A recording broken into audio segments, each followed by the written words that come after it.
Kish, kita dah sampai di 1 bulan terakhir bola sepak Eropah. Dah bulan terakhir dah.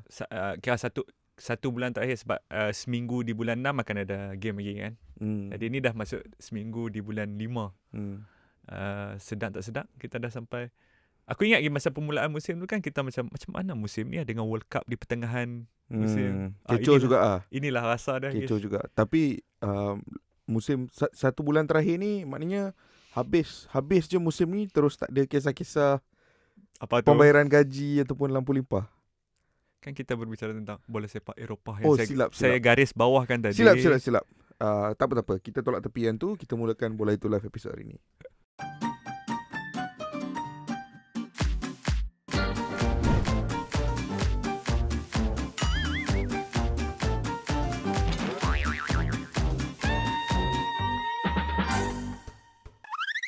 Jadi Faiz, memandangkan macam yang cakap tadi dah sebulan terakhir. Yeah. Actually season ni it's been a crazy season lah. Bukan aku saja yang cakap. Baru-baru ni kan Supersport ada buat interview dengan Danny Ings tu. Dan Danny Ings pun dalam interview tu dia cakap benda yang sama. Dia kata sesama pemain-pemain bola sepak lain, bila diorang berborak, diorang mengatakan yang they have never seen a season like this before. Dari segi drama di zone relegation, dari segi keletihan, dari segi perbezaan ataupun gap di antara majoriti pasukan di tangga EPL tu yang dah semakin kecil. Pasukan-pasukan bawahan pun dah mula cabar gergasi-gergasi atasan. So it's been a strange season of football. Tapi even in the last 1 week, it's been a strange week untuk kesemua sukan lah. Kalau Formula 1 ada Miami GP, kalau basketball tu LA Lakers di awal musim tu bahan jenaka dunia bola keranjang, tiba-tiba sekarang dah on the verge of masuk conference final. Pada waktu yang sama bola sepak macam-macam drama. Apa ejen permah minggu ni Faiz? Ejen permah akan memberi kesan kepada konteks Liga Premier Inggeris pada musim ini, di mana semalam ketika episod ini dirakam, awal pagi tadi aku dah menonton satu perlawanan di antara Brighton and Hove Albion menentang Everton. Macam ni Kish, aku rasa aku pernah cakap yang sebelum ni, ada banyak cara untuk pasukan-pasukan bermain bola sepak. Ada banyak cara untuk menang dan ada banyak cara untuk menawan hati peminat, kan? Orang boleh ada preference.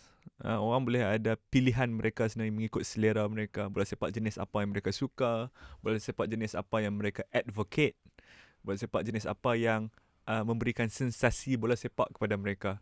Ada yang sukakan tiki-taka football, one touch football, nampak easy on the eye. Ada yang suka hard fought battles, yang gladiator like. Macam Mourinho punya pelawanan-pelawanan klasik Mourinho kan. Ada juga yang suka yang setiap kali ada pertandingan bola sepak dia akan suka favor untuk klub-klub underdog, pasukan-pasukan underdog. Banyak Tapi bagi aku, orang yang tengok cukup bola sepak dan ada kedaulatan selera dalam bola sepak, dia akan dia boleh ada preference tapi dia akan suka banyak benda. Dia akan suka banyak benda. Dan semalam aku sangat suka performance Everton. Aku ingat aku tak ada plan pun nak tengok perlawanan tu untuk mengetahui sebab aku nak tidur. Cuma dia rasa pelik sikit sebab ada 3 back-to-back game on a Monday night kan. Oh ya. Dia rasa janggal sikit. Bila kali terakhir ada tu aku tak tahu macam tu. Aku dapat tahu the only reason benda tu berlaku sebab semalam bank holiday dekat UK. Oh, okay. And dia sehari selepas Coronation Day. So macam kiranya semua orang bercuti lah. So diorang lakukan 3 perlawanan. Okay. Bila aku tengok perlawanan Everton menentang Brighton semalam, banyak komen-komen daripada peminat apa semua mengatakan ini adalah Sean Dyche masterclass apa semua. Setiap komen tu semuanya aku bersetuju, Kish. Tetapi bukan mudah kalau kita tengok secara logik. Tak payah kita analisa terlalu mendalam. Kalau tengok secara logik agak susah bila hang ambil pasukan dalam keadaan masih lagi ada 18 ke 19 perlawanan dalam liga, kedudukan tak menentu, squad yang disjointed, squad kecil pula tu dah lah kecil, disjointed lagi. Tapi untuk hang pi ke Brighton daripada utara ke selatan negara, memakai tricot berwarna pink dan memenangi perlawanan di salah satu kubu terkuat Premier League musim ini dengan keputusan 5-0, itu adalah sensasi sebenar Premier League yang aku rasa jarang-jarang ada liga lain yang boleh bagi. Liga lain mungkin boleh bagi, okey, pasukan yang dalam relegation zone menentang salah satu calon pasukan paling meningkat musim ni, boleh menang 5-1, boleh akan ada dalam liga lain. Tapi cara kemenangan tersebut diraih dengan bantuan penyokong away yang lagi kuat sorakan daripada penyokong home, benda-benda macam ni hanya boleh dapat di Premier League, Kish. Aku rasa semalam tu aku tak ingat bila kali terakhir aku memberikan tumpuan yang sebegitu tinggi terhadap sesebuah perlawanan yang tidak membabitkan kelab-kelab yang elite ataupun kelab-kelab yang aku suka at least. That's why orang cakap this has been a strange Premier League season. Kalau sebelum musim ini, Han tanya aku liga mana kat Eropah yang boleh menjanjikan drama-drama yang semua yang Han describe tadi. Dari segi cara kemenangan, dari segi skor perlawanan, dari segi penyokong away lebih kuat daripada penyokong home. Hanya satu je liga yang aku akan sebutkan, Bundesliga. Ya. Itu adalah liga yang dah bertahun-tahun menjanjikan kejutan demi kejutan setiap match week. Tetapi Premier League this season more than ever ada satu boleh kita katakan leveling of the playing field. Kalau sebelum ini akan ada gap yang sangat besar di antara Big Six dan kesemua yang lain. Tahun ini gap itu dah sangat berkurangan, Faiz. Dan gap itu sudah hampir sampai tahap yang kita tak boleh gunakan gap tersebut untuk nak estimate ataupun nak predict pasukan tu akan tamat di kedudukan keberapa. Contohnya, siapa yang akan jangkakan bahawa Everton, Southampton, even Leicester akan berada di zone relegation, manakala Bournemouth yang permulaan musim hari itu sangat buruk sehingga Scott Parker dipecat, akan bakal terselamat daripada tersingkir. Tak ada siapa boleh jangkakan benda tu. But that's the dynamic of the Premier League musim ini yang menjadikan kesemuanya sangat-sangat mengejutkan. Game Everton semalam tu aku sangat gembira melihat aksi James Garner, kerana harapan aku musim lepas adalah mungkin ini musim yang mungkin James Garner akan diberikan peluang di Man United, tapi tidak, dia dijual, which bagi aku faham, sebab sellable asset ni kalau hang ada peluang nak jual to make money, jual. Dan di Everton, permulaan hidup dia di Everton tu tidak mudah kerana banyak mengalami masalah kecederaan, nak masuk ke dalam starting 11 in and out. Tetapi semalam aku rasa dia memberikan mungkin prestasi terbaik yang aku pernah tengok James Garner sejak dia menyertai Everton. Bila sebut pasal James Garner semalam, midfield trio pasukan Everton adalah James Garner, Doucouré dan juga Idrissa Gana Gueye. Okay. Jangan gelak dulu. Jangan gelak dulu. Idrissa Gana Gueye. Dalam keadaan mereka mendahului 4-1 sebelum gol kelima Dwight McNeil. Dalam keadaan mereka dah mendahului 4-1. Brighton dah dapat balik 1 gol separuh masa kedua kan. Brighton melakukan 4 pertukaran half time, dapat gol. Sean Dyche mempersiapkan Andre Onana untuk masuk. Dalam kepala kita berdua kan, siapa yang sepatutnya dikeluarkan daripada tiga-tiga ni? Memang kita semua jangkakan James Garner yang keluar, tetapi tidak. Dia seorang saja yang stay. Idrissa Gana Gueye yang keluar. Aku salute. Aku gembira tu, serius. Aku betul-betul gembira untuk James Garner sebab bukan mudah. Musim lepas elite bersama Nottingham Forest, dan kemudiannya tiba-tiba masa depannya terumbang-ambing. Tak tahu hala tuju dia kat mana, adakah kekal di Man United ataupun berpindah. Dan akhirnya berpindah dan selepas mengharungi satu musim yang sangat sukar, untuk mendapat aksi yang dia tampilkan semalam tu, aku yakin ia akan melegakan hati dia sendiri lah. Aku faham kenapa aksi semalam tu menjadi apakah satu kesilapan? Sepatutnya pasukan lain, pemain lain yang dijual ke Everton dan bukannya Garner pada masa tu. Saya tak nak tanya soalan susulan. Spekulatif. Saya tak nak tanya soalan susulan. Sebab anda akan menyebut nama pemain yang saya sendiri tahu, dan sekiranya nama pemain tersebut disebut, mood kita akan hilang, Faiz. Jadi kita tamatkan perbicaraan tu di situ. Mungkin satu hari nanti kita akan bincang panjang tentang James Garner. Betul. Tapi ejen permah aku pula sama, Monday night, tetapi bukan di Premier League, di Championship. Di Championship, aksi terakhir musim ini, the final match day of the season. Millwall lawan Blackburn, bukan? Millwall lawan Blackburn, yes. Millwall lawan Blackburn, Sunderland lawan Preston. So, drama dia tertumpu kepada perebutan slot playoff. Ya. Okay. So, dah sedia maklum bahawa pasukan Burnley menang Liga, Sheffield United di tangga kedua. Kedua-dua pasukan ini dah menang Liga, dah layak Auto ke Premier League. Kemudiannya kau ada pasukan ketiga, pasukan keempat. Pasukan ketiga dan keempat walaupun tak automatik layak, tetapi mereka dah pun secure promotion slot. So Luton dengan Middlesbrough masuk ke final match day tanpa perlu ragu-ragu tentang slot playoff. Diorang dah confirm akan main playoff. So perebutan dia adalah untuk 2 slot playoff terakhir. Dan ada banyak pasukan. Ada Coventry, ada Sunderland, ada Blackburn, ada Millwall, ada West Brom. Kesemua pasukan ini bertarung untuk 2 slot. Dan cara kalau follow game tu kalau follow, sebab semua game kick off same time at different parts of the 90 minutes, different teams yang melonjak naik masuk ke sonok. Kalau buat watch along sonok tu. Kalau buat watch along tu meletup. Sebab at one point it seemed like Millwall dengan Coventry yang pergi. At another point tiba-tiba Millwall jatuh sebab West Brom dah berjaya equalize. At one point nampak macam Sunderland akan terlepas, tiba-tiba last minute Sunderland berjaya masuk. But long story short, sebab kalau korang sendiri follow semua benda tu, lot of ups and downs throughout the 90 minutes. Tapi bila whistle penamat dibunyikan, akhirnya 2 pasukan yang berjaya melayakkan diri adalah pasukan Coventry dan juga pasukan Sunderland. So kekecewaan yang besar untuk Millwall sebenarnya. Millwall yang ada harapan yang sangat besar untuk mereka cuba mencipta kejutan dan layak ke pentas Liga Perdana Inggeris.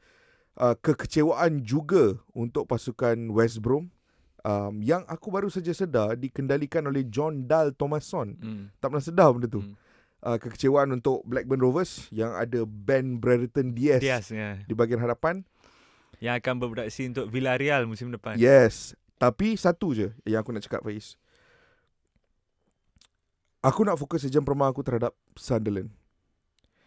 Sekarang ni aku tak pasti kalau Sunderland akan ada di Liga Perdana Inggeris musim depan, kerana segalanya bergantung kepada pusingan playoff nanti. Dan make no mistakes, playoff ni ada 3 pasukan lain yang sangat-sangat luar biasa, especially Middlesbrough dengan Luton yang melalui satu musim yang menakjubkan. Tapi Sunderland punya story, Faiz, anyone yang tengok kat Netflix rancangan Sunderland Till I Die tu, season terakhir tu bila Sunderland drop daripada League One, daripada Championship ke League One tu, kekecewaan yang ada di muka setiap penyokong. Cara diorang semua menyanyikan lagu Elvis Presley, Can't Help But Fall In Love With You. Sebab dia katakan, nak buat apa, ni kelab kita kan, kalah, tersingkir, tapi kita masih ada rasa sayang. Dan walaupun mereka main di League One over the last 2 years, attendances yang ada di stadium, jumlah penonton yang hadir setiap kali luar biasa. Dan setelah bangkit daripada League One musim lepas ke Championship, expectation penyokong adalah untuk mereka menstabilkan diri. Tetapi tidak. Sunderland musim ini di bawah Tony Mowbray dengan bantuan Amad Diallo secara pinjaman daripada Man United, yang by the way Player of the Season untuk Sunderland this year, merencanakan satu prestasi yang luar biasa. And even in that final game hari tu, away from home lawan Preston, crunch time, tetapi mereka menang 3-0. Jaringan pertama was a really good strike from Amad sendiri. So perjalanan yang telah dilalui oleh Sunderland ni, aku harap berakhir dengan mereka pulang ke Premier League. Sebab dulu kalau kau ingat, masa Netflix first nak buat dokumentari pasal Sunderland tu, aim diorang adalah untuk document a team's a team battling to survive in the Premier League. Tapi last team tu tersingkir.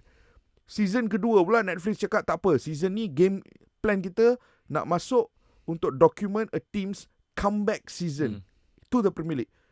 Instead of comeback, dia tersingkir lagi sekali masuk ke League One. So Netflix tak okay apa-apa. tapi Sorry daripada plan asal ke drama yang akhirnya datang tu adalah dua opposite end yang berbeza. So sekarang ni daripada satu tempoh di mana diorang tersingkir back to back, Premier League to Championship, Championship to League One, sekarang ni aku berharap diorang dah League One ke Championship dan aku berharap diorang menang playoff and back to the Premier League. Aku a bit torn apart sebab on one hand aku nak Sunderland, but on the other hand aku also nak Middlesbrough sebab ada Michael Carrick as a coach. It will be nice to see him in the Premier League. Either one lah. Tapi kisah Sunderland ni adalah sesuatu yang sangat-sangat romantik dan mengingatkan aku semula kepada kenapa bola sepak Championship adalah antara liga yang paling mencabar dan yang paling romantik di seluruh dunia. Adakah hang kata yang daripada 4 tadi yang miss out playoff tu, Millwall, Luton? Tak, Luton lepas. Yang tak lepas Millwall, West Brom dengan Blackburn. Agak mengejutkan sebab tak ada Norwich City Norwich ke bawah. Norwich, Watford, kesemuanya di bawah-bawah. Norwich agak mengecewakan. Kalau ni Ipswich di League One promoted to Championship next season. Kieran McKenna. Banyak luar biasa sebenarnya untuk kita saksikan. Tapi itulah, itu ejen permainan aku untuk minggu lepas. Sekarang ni Faiz, aku nak bawa perhatian kita ke arah satu lagi berita yang luar biasa yang berlaku minggu lepas. Apabila Napoli akhirnya menamatkan kemarau Serie A hampir 33-34 tahun dan menjadi juara Serie A minggu lepas. Ini adalah satu pencapaian yang luar biasa. Aku tak tahu nak mula kat mana sebab this has been one of the most extraordinary seasons yang pernah kita nampak daripada sesebuah pasukan di pentas bola sepak Eropah. Corak permainan yang luar biasa, naratif yang ada di keliling pasukan Napoli ni pun tak masuk akal, kerana bear in mind yang hanya beberapa bulan lepas ataupun musim lepas, at one point kereta Luciano Spalletti tu kan kena curi at one point. Kena curi oleh penyokong dan penyokong hantar mesej kat dia, kami hanya akan pulangkan kereta sekiranya anda meninggalkan kelab. So daripada situasi seperti itu, mereka bangkit menjadi juara Serie A, Faiz. And sekarang Spalletti adalah hero terbesar di bumi Naples alongside the likes of Victor Osimhen dan juga Kvaratskhelia. Apa yang boleh kita katakan tentang kejayaan Napoli ni? Hang tahu tak, sebelum aku nak bawa hang ke pre-season, pre-season 2022-2023, maknanya musim panas lepas, ketika Napoli melakukan pre-season mereka di salah satu kawasan, ialah kalau kelab Eropah kalau nak pergi buat pre-season, akan ke kawasan-kawasan peranginan yang mempunyai cycling track untuk mereka, yang mereka boleh mereka boleh bersama depa je dan boleh train dalam masa 2 minggu macam tu kan. Kalau aku rasa kalau Liverpool, Klopp punya favourite dekat Austria. Selalu pergi Austria. Kalau Kedah dekat Thailand sebab dekat pre-season. Thailand tak apa, tapi ada setengah pasukan tu pre-season kat negeri sendiri je. Tak apa. Kita sambung dengan Napoli, kisah Napoli. Ada yang pre-season kat Politeknik. Itu pun ada juga. Tapi Napoli pergi sana lah. Ada satu training session diganggu oleh segerombolan penyokong fanatik Napoli yang menuntut penjelasan daripada pengurusan tertinggi kelab. Kenapa Kalidou Koulibaly, Dries Mertens, Insigne dibenarkan keluar dalam satu window tanpa proper replacement? Hang tahu siapa yang confront dia apa? Bukan CEO kelab, bukan fisioterapis ke, bukan Spalletti sendiri yang confront. Dalam 30 minit perbualan, dia seorang dengan hantarlah orang Neapolitan punya gairah dia macam mana kan. Maknanya dia adalah seorang yang sangat berani. salah satu benda lagi, daripada situ, aku rasa pemain Napoli sendiri akan ada efek daripada segi psikologi juga mereka. Oh, kita ke musim baru yang mencabar di Serie A ni tanpa beberapa leaders. Bukan pemain biasa, pemain yang dah 6, 7, 8 tahun berada di, ataupun lebih, insinyur lebih yang berada di klub tersebut. Aku rasa mereka akan goyang, dan aku tak rasa kalau hang tanya pada masa tu, mungkin mereka ada keyakinan, tetapi untuk secara realistik mengatakan bahawa mereka akan menang Serie A adalah satu perkara yang mungkin pada mereka sendiri di luar jangkaan mereka. Aku tak tahulah Faiz, bagi aku kadang-kadang macam contoh aku membesar membaca pasal Naples ni melalui satu cerita yang ada dalam short story book yang kita belajar kat high school dulu. Ada satu, one of the short stories, tajuk dia adalah The Lotus Eater. Dia berkenaan seorang manusia yang pergi bercuti di bumi Naples at the island of Capri. Dia jatuh cinta, dia pergi, dia quit job dia dekat UK, dia balik, dia live the rest of his life sampailah dia mati dekat bumi Naples. That's how much he fell in love with Naples. So masa aku membesar tu, aku membaca buku tu lebih awal kerana bapa aku cikgu literature kan. So buku tu masa aku usia 6 tahun 7 tahun aku dah baca dah. Dan masa kecil time tu aku tak tahu Naples tu apa. So dalam otak aku bayang Naples ni sebagai satu tempat yang mitos, satu tempat yang mungkin dicipta ataupun direka semata-mata. Macam mana kita bayangkan Babylon contohnya. Babylon, tapi Babylon tu ada. Yalah, tapi kita takkan boleh jumpa. Takkan boleh jumpa. Apa bandar yang tenggelam tu? Aduh, itu pun bandar yang mitos juga tu. Aku tak ingat. But point is, bila aku baca pasal Naples tu, it felt like an imaginary place. Macam Hogwarts apa semua kan. Tapi semakin aku membesar, semakin aku mengetahui bahawa Naples tu adalah sebuah bandar yang sebenar, aku still tak boleh nak digest bahawa ia adalah bandar yang sebenar. Dia macam ni sekarang ni aku nampak Manchester United, aku tahu it's a real club. Aku nampak Real Madrid, aku tahu it's a real club. Aku nampak AC Milan, aku tahu. But for some reason, aku nampak Napoli tu, it still feels like a mythological club kepada aku.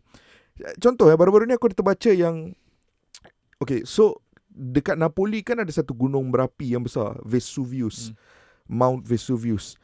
So berdekatan dengan Mount Vesuvius on mainland Naples, tak berapa jauh daripada stadium, ada satu observatory, Vesuvius Observatory. Dia adalah observatory untuk volcanic activity yang tertua di dunia.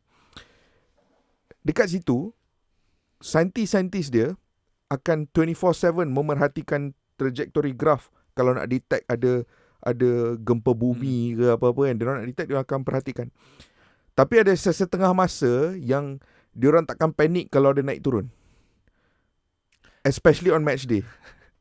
Sebab dia tahu on match day, bila Napoli score goal, akan ada mini gempa bumi dekat bumi Naples. Dulu masa Koulibaly score equalizer lawan Juventus tu, ada actual earthquake. Sebab that's the amount of people yang akan melompat atas bawah kan. So dengar kisah-kisah macam ni, lagilah bertambah mitologi yang mengelilingi klub ini sebagai sebuah institusi. Dan bandingkan dengan cinta ataupun hubungan romantik di antara Diego Maradona dan Napoli in the 90s. Baca tentang situasi politics dan juga ekonomik di bumi Itali, dan bagaimana orang-orang di kota Naples itu merasakan bahawa mereka tersisih daripada Itali yang sebenar, bahawa mereka tersisih daripada kekayaan yang ada di bumi Itali, yang mereka adalah golongan tertindas. Jadi kelab bola sepak ini adalah outlet untuk mereka channel kegairahan, channel kemarahan. Kemenangan ke atas pasukan-pasukan seperti Milan, Juve adalah cara mereka untuk mendapatkan ataupun membalas dendam terhadap golongan-golongan elit yang kononnya merampas hidup yang lebih selesa daripada mereka. So bila baca pasal semua benda tu, ia mencipta satu mythological aura yang mengelilingi Napoli, to the point yang sampai sekarang, walaupun aku penyokong Man United. Oh, ham penyokong Man United? Jangan. Anda jangan nak buat-buat macam tak tahu Okay, silakan. Tak, point aku is walaupun aku punya Man United, it still feels like Napoli adalah sebuah kelab yang kalau aku diberi peluang esok nak pergi tonton perlawanan di Old Trafford ataupun nak pergi ke bumi Naples, aku nak pilih Naples. Sebab anda pindah Old Trafford. Tak, even if aku tak pernah pergi. Okay. Even if aku tak pernah pergi. Okay, Let's okay. assume I've not been to Old Trafford. Yeah, But yeah, yeah. tomorrow hang bagi aku opportunity. Pergi Old Trafford dulu, aku pergi Napoli dulu. Aku nak pergi Napoli. Okay, Sebab okay, aku nak merasakan mitologi tersebut. Aku tak boleh, I can't help myself, tapi aku nak bagi soalan susulan. Nak pergi Napoli dulu kah? Nak pergi St. James's Park dulu? Apa soalan tu? Soalan mengarut daripada hang. EIO hang di sana. Tapi betul apa yang cakap tu. Sebab sejak unification of Italy, aku rasa dalam 1860 atau 1861. Sebab negara dia lebih kurang a century older, 100 tahun lebih tua daripada negara kita. Sampai sekarang, bayangkan 1860, kira lagi 35 tahun, genap 200 tahun Itali kan. Sampai sekarang pun orang-orang di Naples, dia anggap dia ni Neapolitan dulu baru Italian. Baru Italian. Itu satu benda yang biasa lah. Satu lagi benda yang aku nak bangkitkan, yang membuatkan kemenangan Napoli ni lagi manis. Hang tahu apa? Hang tahu ada aku tak tahu lah, traditional thinking ke, pessimism ke, daripada orang-orang yang memberikan pendapat dalam bola sepak, yang mengatakan bahawa untuk hang menang, hang kena ada proven winners untuk hang menang liga utama di Eropah. Hang tahu kan, kalau saya contoh Manchester United nak beli siapa. Ni unfair criticism terhadap Maguire contoh dah. Aaron Ramsdale seorang lagi yang pernah melalui relegation. Aku walaupun aku pengkritik keras Maguire, tapi aku tak pernah setuju yang dia ni pemain yang buruk sebab dia pernah relegated before dan tak pernah menang apa-apa sebelum ni. Faham tak maksud aku? Kan banyak orang berpendapat macam tu kan. Oh, sebenarnya tak. Siapa yang pernah menang apa dalam skuad Napoli ni? Tak ada. Di Lorenzo tak? Osimhen tak? Kebarat sekali lah, patah lagi. Daripada mana ada? Baru main Rubin Kazan tu. Kim Min-jae 2 tahun lepas main Chinese Super League. Alex Meret dah berapa tahun ada dekat situ. Siap pernah kena tendang keluar jadi penjaga gol simpanan sebab ada David Ospina sebelum ni, ingat? Kan? Siapa lagi? Elif Elmas. Bukan. Elif Elmas bukan. Lobotka tak. Seorang lagi apa? Zelinski tak. Zelinski tak. Zambo Anguissa lagi tak. Zambo Anguissa relegated dengan Fulham. Jadi dia dah patahkan notion yang aku sangat tak gemar dengar dalam bola sepak dunia. Macam tu je. That's why dalam bola sepak ni ada banyak benda yang kita dengar dalam bola sepak ni kadang-kadang teori sahaja. Contohnya orang cakap kalau hang nak menang Premier League, hang kena ada a stable back four. Man City tu beberapa kali dia tiap-tiap game rotate back four tu. Aku rasa menang juga Premier League. So a lot of different Tapi aku setuju dengan hang. And bersambung dengan apa yang hang cakap tu tadi kan, hang mengatakan bahawa banyak unproven players dalam team ataupun tidak memenangi apa-apa tapi boleh je bawa Napoli menang Liga. The other thing that I would also add to that, Faiz, yang aku sangat menyukai story Napoli ni adalah kerana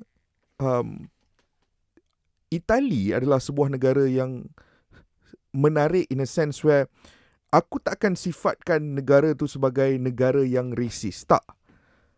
Tapi bola sepak dia ada banyak insiden-insiden racist which is a reflection of masyarakat dia. Dia ada segelintir aspek masyarakat dia yang memiliki mentality far right, yang memiliki mentality yang sedikit lebih konservatif. Ada golongan contohnya neo-Nazi dekat Lazio, dekat Napoli itu sendiri pun ada slight conservative community. In fact hari tu title celebration dia orang bila ada pitch invasion, ada orang nampak bendera Confederate America pun ada dekat padang tu, dia tengah pegang berlari-lari sekeliling padang tu.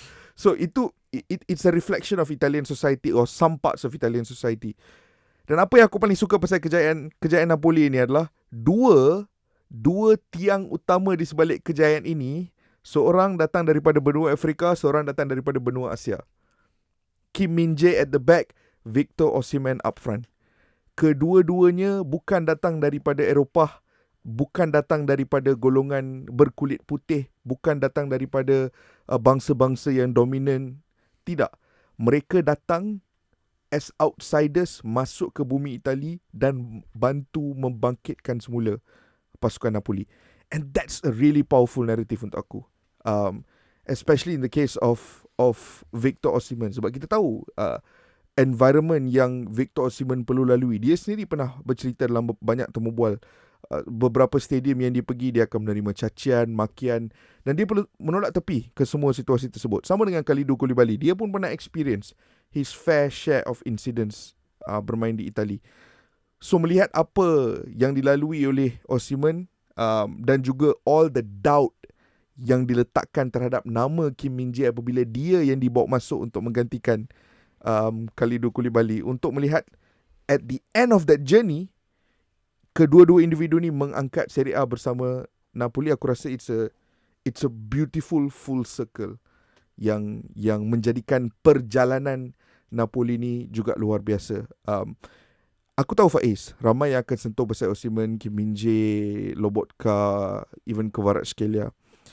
Tapi aku nak tanya hang sikit, maybe in a very nice way to wrap up this whole thing, the impact of Luciano Spalletti itu sendiri. Sebab dalam perbualan jurulatih ikonik di seluruh Eropah, nama dia takkan keluar. Most of the time takkan keluar.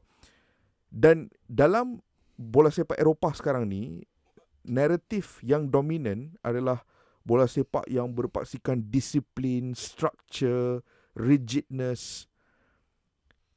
Datang seorang Luciano Spalletti ke pasukan Napoli, identiti paling penting dia adalah kebebasan. Dan kebebasan itu yang menjadikan mereka pasukan yang sukar untuk ditewaskan for large portions of the season. Ya, sebab bola sepak lain di Eropah, bola sepak elit di Eropah kan dah ada satu mekanisme yang ada a certain percentage of rigidity dekat dalam tu kan.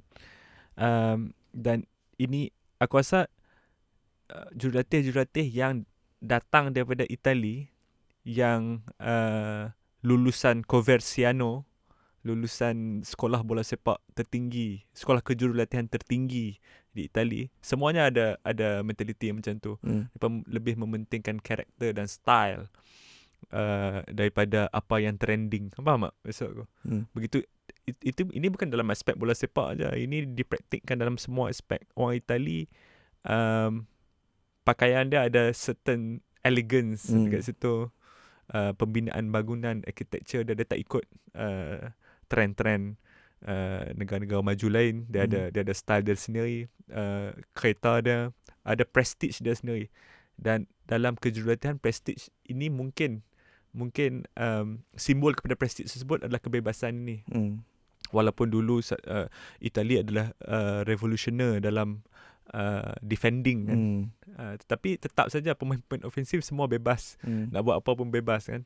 Aku pernah tengok sebebas-bebas dia apa tau. Aku pernah tengok Giovanni Di Lorenzo lepas game isap rokok dalam changing room. Di mana hang takkan dapat benda ni di negara lain. Aku tak rasa di Spanyol akan ada toleransi terhadap perkara macam ni. Apatah lagi di Premier League yang memang jadi high performance ground lah. Tapi aku tahu ada liga mana yang dia akan terima. Tidak, aku tak mau masuk ke situ. Elok kita wrap up. Aku just Liga Sosial Universiti Melaya kan? Tak ada. Tak apa, kita jangan pergi ke situ. Tapi aku setuju dengan hang, kebebasan yang luar biasa yang melihat main-main seperti Kvaratskhelia meletup, melihat main-main seperti Osimhen juga diberikan kebebasan untuk ke kiri, untuk ke kanan. Satu je summary aku nak cakap. Tim Napoli ni, pandangan orang di luar mungkin akan merasakan bahawa tim ni sedap sebab ramai player-player yang sedap. Dan ramai klub yang akan cuba pancing player-player yang sedap dalam tim tu. Tapi aku berani janji cakap, bukan semua player yang akan meninggalkan Napoli dan pergi ke klub baru musim depan, not all of them will do well. They work well in Napoli because of a system. Bukan sistem, because of a style yang memberikan kebebasan. Hang ambil Kvaratskhelia tu, hang letak dia dalam pasukan Jurgen Klopp ataupun pasukan Thomas Tuchel, it's slightly different. Kvaratskhelia, pemain yang cakap, rahsia aku adalah kebebasan. Dan under certain coaches macam Ancelotti ke apa, dia akan meletup. But under certain other coaches, aku rasa impact dia akan sedikit berkurangan. And that's why story Napoli ni it's dia akan menjadi sesuatu yang mudah untuk kita memetik individu, but in reality it's a story of semua orang memainkan peranan masing-masing. Tak kisahlah penyokong, tak kisahlah pemilik, tak kisahlah jurulatih dan juga barisan-barisan pemain yang mencipta satu kejutan yang luar biasa lah. Video-video yang kita nampak dari Kota Naples sepanjang 1 minggu lepas ni, aku berharap berterusan. Dan harapan aku satu je, as much as aku selfish dan aku inginkan Victor Osimhen di Man United, tapi another part of me juga berharap bahawa pasukan Napoli ini tidak dipecah belahkan, supaya projek ini boleh berterusan untuk 2-3 musim lagi. Sebab aku tak, yang tu aku kurang. Aku rasa sekali cukup. Kau tak nak tengok berterusan di Champions League tahun depan? Tak, kalau aku ni di Laurentis, alang-alang aku ni flamboyant kan. Ini time dia, lepas tu buat balik semula. Dia orang dah tunggu 33 tahun lepas sebelum ni. Kan? Inilah masa dia nak cash in. Bila anda start cakap macam mafia Itali tu, aku dah tak boleh buat apa lah. Kita berehat sebentar.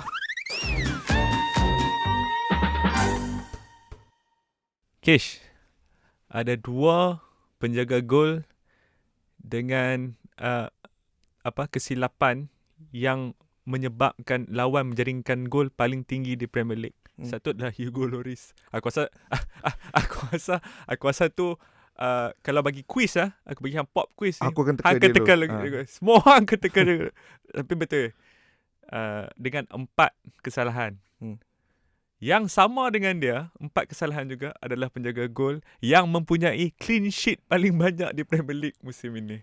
Calon Golden Glove, David De Gea. Aku tak tahu. Actually aku tahu nak mula kat mana benda ni. Aku saja aja tadi tu bagi pop quiz sikit. Sebab aku tahu ramai penyokong Man United kat luar sana tu suka bangkitkan Golden Glove statistik tu apabila bercerita tentang David De Gea. Tapi aku nak padahal itu irony. Itu irony. In fact, Golden Glove tu, record clean sheet tu adalah bagi aku metrik yang tidak tepat untuk judge seorang goalkeeper. Sebab clean sheet itu sepatutnya kalau hang nak berikan anugerah berdasarkan clean sheet, hang kena berikan anugerah tu kepada centre backs dan juga goalkeeper as a whole. Sebab clean sheet is a team effort, bukan saja jumlah tepisan yang dilakukan ataupun apa. David De Gea top clean sheet this year, but one of the main reasons adalah kerana backline United sendiri yang banyak membantu dalam banyak perlawanan-perlawanan tersebut. Di samping dia sendiri ada melakukan beberapa tepisan yang sangat-sangat luar biasa. Tapi dah sampai satu junction sekarang ni, Faiz, yang mana aku rasa majority penyokong Man United, even the ones yang betul-betul menyayangi David De Gea, sudah mula merasakan bahawa maybe it's time. Maybe sudah tiba masa untuk Man United move on dan mendapatkan seorang calon yang baru untuk memperkasakan sistem di bahagian belakang. Tapi obviously persoalan yang ada sekarang ni adalah bajet, ada persoalan tentang siapa calon yang boleh dibawa masuk, pemilikan Man United pun belum selesai.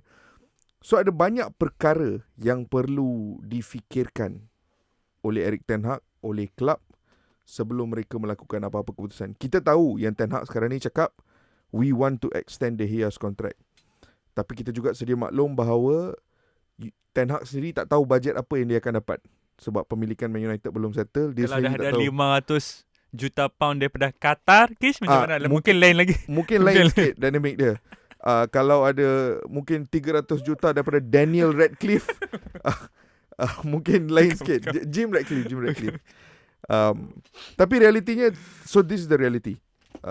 Dia tak tahu berapa bajet yang dia akan dapat. So for the time being, dia kena play it safe. Dia kena backup De Gea. Sebab kalau tiba-tiba tak ada bajet, he has to play with De Gea musim depan. Tapi kita cuba bayangkan satu senario di mana United cari ada sedikit bajet untuk mendapatkan keeper baru. Siapa pilihan hang kalau nak untuk menggantikan David De Gea? Daripada yang pilihan pertama aku adalah daripada Nantes, Alban Lafont. Penjaga gol daripada Perancis yang dah ada dah ada pengalaman di umur 19 tahun main satu musim penuh di Serie A, pulang kembali ke Perancis dan di umur 22 ataupun 23 dia dah pun menjadi kapten pasukan. Aku rasa dia vice captain, tapi dia kerap menjadi kapten pasukan. Kalau nak tengok macam mana, mungkin kawan-kawan Bola Itu Live juga mungkin yang masih belum mengenali Alban Lafont, mungkin boleh adalah compilation dia di YouTube ataupun apa, walaupun itu tak menggambarkan dia secara sebenar sebagai seorang penjaga gol. Tetapi alang-alang nak beli keeper baru, kriteria bagi aku adalah satu, apa cara permainan Ten Hag yang Ten Hag tuntut daripada seorang goalkeeper, dia harus tepati. Dan nombor dua, boleh berada di klub sekurang-kurangnya 5 tahun. Kalau lebih, better.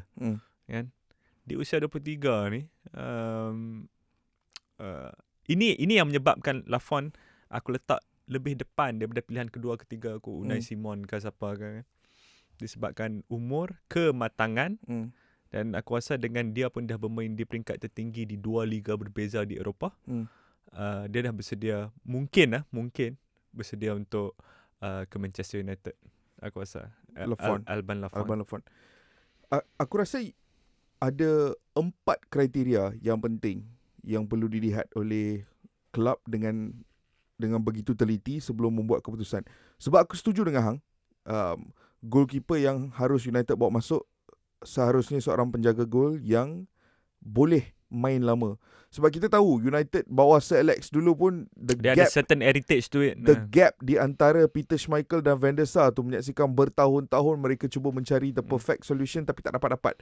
Dari Roy Carroll ke Tim Howard ke Massimo Taibi, macam-macam, Thomas Kuszek.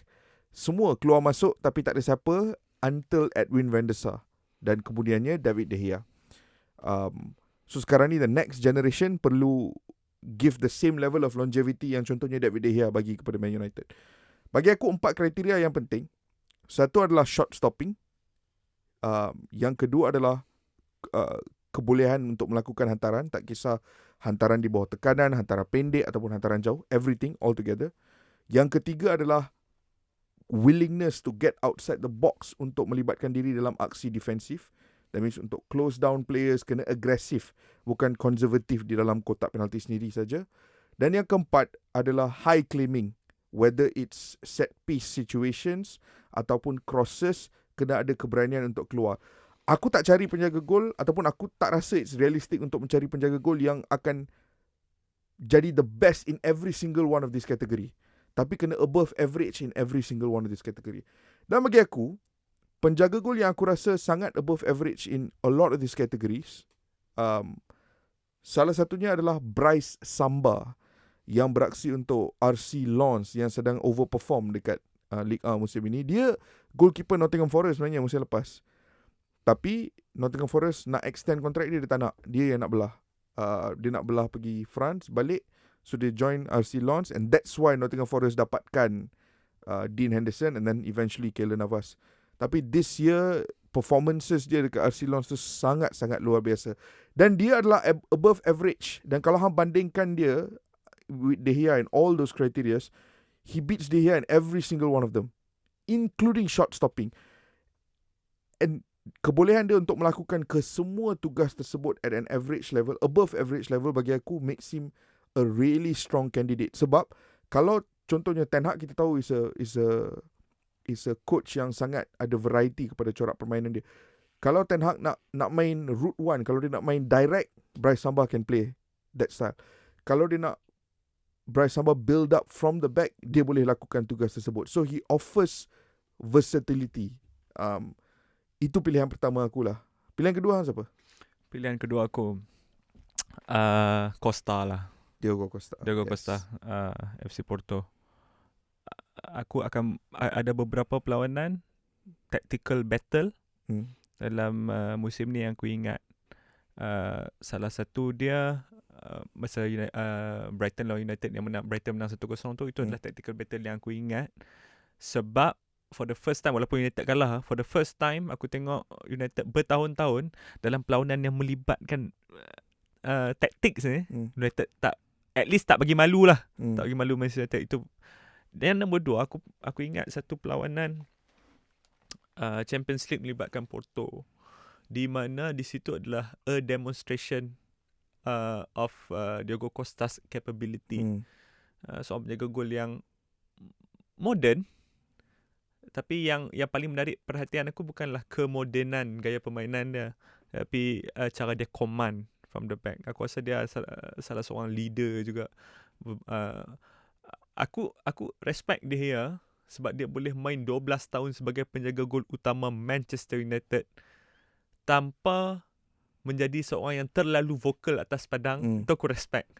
Bermakna ada certain amount of delegation dekat belakang tu. Tapi pada masa yang sama, sedap juga kalau dapat penjaga gol yang boleh memang boleh command daripada belakang, alang-alang kan, alang-alang nak penjaga gol baru, berbanding dengan penjaga gol yang lebih diam macam Ilan Melier, agak kurang command dia tu. Sama juga dengan Keylor Navas, dia lebih suka command dengan aksi daripada ni kan. Jadi Diogo Costa dah pilihan nombor 2 aku untuk Hamla. Aku faham Diogo. I think Diogo Costa would be the ideal one. Dia akan menjadi pilihan paling mahal juga. Tapi kalau ada budget, he should be the number one choice. Dah main Champions League, pengalaman Piala Dunia pun dah main. So aku rasa Diogo Costa will be the obvious one. Just one final pick yang aku nak bagi sebelum kita wrap this one up. Pilihan yang mungkin berbajet rendah sedikit lagi. The next one I would go for adalah penjaga gol Feyenoord, iaitu Justin Bijlow, yang sekali lagi above average in all 4 kriteria yang aku sebut tadi. Seorang penjaga gol yang masih lagi muda as well, so ada potensi untuk stay at one club for a very long time. Dia ada kebolehan untuk keluar daripada kawasan kotak penalti selesa dengan bola di kaki. Dia boleh melakukan long range passes untuk mencari pemain di opposing side, and he has a certain level of aggression about cara permainan dia. Aggression yang aku rasa can be tamed, can be controlled. Aggression dia tu yang membuatkan kalah dengan Roma itu. Salah satu sebab dia. Setuju. Tapi it's an aggression that at a young age yang hang masih boleh lagi bentuk, yang hang masih boleh lagi kawal, and hang masih boleh lagi shape dia untuk menjadi seorang penjaga gol yang luar biasa at a long span of time. Aku rasa conclusion dia simple. Conclusion dia is United, ada satu naratif yang mengatakan United kena berbelanja besar untuk menggantikan David De Gea. Tapi aku rasa hang tak perlu dapatkan the best goalkeeper in the world untuk menggantikan David De Gea. Sekarang ni kalau hang dapat an above average goalkeeper, for me it is already better than David De Gea. Dan hanya dengan bajet yang rendah, United masih boleh pergi ke transfer market dan mendapatkan value for money signings dan tidak mengacau bajet untuk posisi-posisi lain seperti penyerang ataupun a holding midfielder untuk musim yang akan datang. Tapi sebelum tu, nak kena tengok lah kalau Daniel Radcliffe ke, kalau Pak Arab ke, siapa yang masuk Man United untuk menjadi pemilik baru.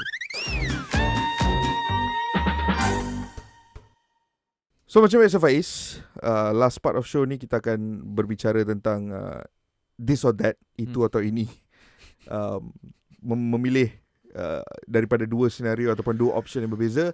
Tanpa membazirkan masa, aku terus nak datang ke hang. Okay, silakan. Dengan satu pilihan. Yang ni in fact aku tak nak bagi hang 2 pemain. Aku bagi hang 4 pemain. Hang nak bina satu pasukan. This or that or this or that. Hang nak bina satu pasukan. Dan hang nak mencari satu sahaja penyerang. Sekarang ni ada 4 pilihan yang diberikan oleh ejen. Kesemuanya harga yang sama, gaji yang sama. Hang hanya tinggal perlu memilih berdasarkan kemahuan hang. 4 penyerang ini adalah Del Piero, Totti, Inzaghi dan juga Christian Vieri. Hang kena pilih satu. Pippo Inzaghi ya? Pippo Inzaghi. Bukan Francesco Totti. Del Piero dengan Totti lebih kepada number 10 dan bukannya out and out penyerang. Kalau sistem aku yang ideal untuk aku akan ada luxury player seorang as a number 10. As a number 10 untuk supply Pippo Inzaghi. So aku perlukan seorang betul-betul killer fox in the box punya. Pippo Inzaghi. Apa yang hang suka Pippo Inzaghi? Yang aku suka pasal Pippo Inzaghi, dia ni awkward footballer. Macam mana kita tengok Peter Crouch. Bukan daripada segi ketinggian dia, bukan. Pergerakan badan. Macam ni Nwankwo Kanu dulu. Lagi satu dia punya fokus. Bila hang tengok dia kena tackle. Tak pernah aku tengok Pippo Inzaghi marah ke apa, aku tak pernah tengok. Dia akan bangun balik. Selalunya contoh macam ni dia paling kerap offside Pippo Inzaghi. Soalnya bila hang dah jaringkan gol offside, hang akan question dekat linesman ke apa. Itu bukan tu, Pippo Inzaghi bukan pemain yang macam tu. Jadi Pippo Inzaghi is an ideal striker untuk kau. Striker untuk aku. Okay, Cun, kau pula. Untuk hang, kit maker terbaik Nike atau Adidas? Kit maker terbaik, aku pilih Adidas lah. Aku tak boleh lah. Okay. Aku suka jersey Nike, Man United, especially the 08-09. Aku suka beberapa jersey ikonik Nike untuk pasukan Nigeria. Tapi bagi aku, in terms of absolute bangers, Adidas in the last 2 decades lagi ikonik. Jersey World Cup Germany, Mexico, even Japan, luar biasa yang mereka hasilkan. And dari segi jersey club juga, contohnya jersey Man United musim ni aku sangat suka.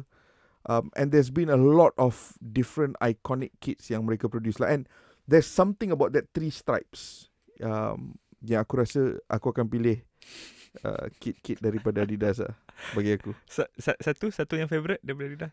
Aku suka yang spring to your mind. Spring to my mind instantly kalau Adidas jersey yang early 90s Germany tu.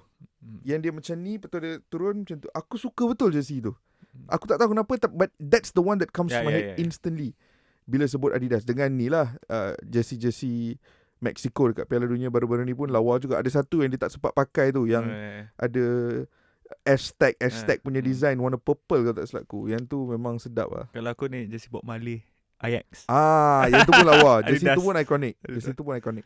Adidas lah bagi aku. Okay, aku bagi yang next one. Ini adalah pilihan kalau hang jadi pemain dan hang diberikan peluang untuk beraksi selama 1 musim dengan either one of these players. Adakah hang nak beraksi dengan Zinedine Zidane ataupun hang nak beraksi dengan Ronaldinho?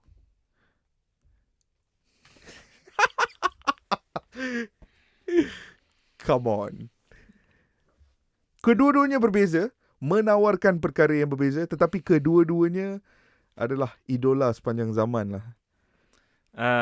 Zinedine Zidane. Kenapa Zidane? Selera. Tak bermakna aku tak suka tengok Ronaldinho main. Ya, aku faham ya. Tapi kenapa Zidane? Dia macam ni, orang kata Kish, tahap mastery. Hang boleh master sesuatu perkara dengan cara yang berbeza. Tapi tahap mastery yang tertinggi bila hang buatkan perkara yang susah tu nampak mudah. Dan aku tak pernah tengok tu dia bersusah payah. Dia mungkin bersusah payah, tapi aku tak pernah nampak macam dia bersusah payah. Faham? Macam mana teori Henry sprinting. Nampak macam senang. Nampak macam senang, tapi laju. Terlalu laju. So itu level of mastery tu. Macam contoh Ronaldinho, mungkin ada orang lain yang selera dia lebih kepada cara Ronaldinho kan. Macam dia sedikit messy, tapi ada aja dia punya trickery tu ada aja. Tapi sedikit messy apa semua. Daripada aku Zinedine Zidane. Okay, one last one daripada hang. Okay, last daripada aku. Itu aku pernah tanya hang Inter ataupun Milan kan. Tapi hang pilih Milan kan. Katalah hang ni seorang center back AC Milan. Hang. Okay. Dan permintaan hang ditunaikan untuk pairing hang ni salah seorang daripada 3 ni. Baresi, Maldini, Nesta. Hang ambil yang mana? Ini memang jahat. Ini memang soalan jahat. Baresi, Maldini, Nesta. Yang mana hang ambil sebagai pasangan hang di center back? Tak boleh main back 3. Hang kena main 2 orang center back. Aku ambil Maldini. Aku rasa amongst that 3, maybe aku akan letak Baresi as the best player. Tapi kalau hang suruh aku tanya aku, amongst that 3, siapa yang memiliki pemahaman bola sepak terbaik, yang memahami yang bola paling sepak keras terbaik, mungkin Nesta. yang paling keras mungkin Nesta, tetapi memahami bola sepak dengan lebih baik adalah bagi aku Maldini. Aku rasa kalau esok, bukan setakat partner, kalau esok hang bagi aku peluang nak pi minum kopi bersama salah satu tiga tu untuk sehari nak berborak, aku ambil Maldini. Sebab aku rasa there was so much more yang aku boleh belajar daripada individu yang memahami bola sepak at his level. Tengok je lah tugas yang dia tengah lakukan bersama AC Milan sekarang kan, as a sporting director. Paolo Maldini lah, aku ada soft spot untuk dia. Itu pilihan aku. Cross itu saja untuk Bola Itu Live hari ni. Kita pun masa dah suntuk dah. Nak ucapkan thank you so much kepada anda semua yang menonton. Macam biasa, peringatan Kuantan 20 Mei, Astro baru datang, ada karnival besar. Pergi astro.com.my/hello untuk dapatkan maklumat lanjut. Jumpa korang dalam episod yang akan datang.